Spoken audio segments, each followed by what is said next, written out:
Hi everyone. I'm introducing at this point the writing into the day practice that we'll have. Each day of the writer's retreat, we'll start the day in the morning time with a prompt which asks you to be reflective and to engage in free writing in order to loosen up your imagination and sort of bring thoughts to the surface. So your writing into the day prompt for our first day is quite simple. The question is, why do you write? So please take 5 minutes to think and write about that question and respond to it. Why do you write?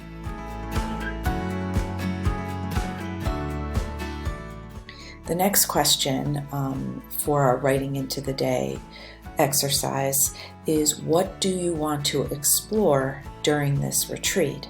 So I'd like you to make lists, imagine possibilities, doodle, and of course free write.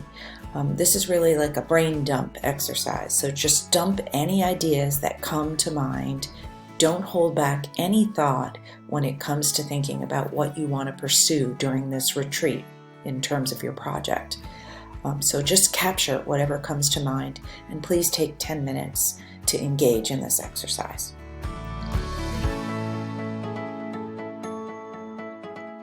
The final prompt for our writing into the day today, the first day of the writer's retreat, is a tweet. Each day we'll have writing prompts and then a tweet that should go out. And that's why we have the Twitter handle ready on hand to engage in connectivity in social media space. So we have a hashtag for the writer's retreat. It is retreat, hashtag retreat, but of course that's spelled WRITREAT. So I want you to send out one tweet this morning wherein you will share a picture and describe your writing space. So remember to add to the tweet the hashtag retreat, and just take a moment to share your writing space, to describe it, and give people a glimpse of your thinking space, your workspace for the retreat.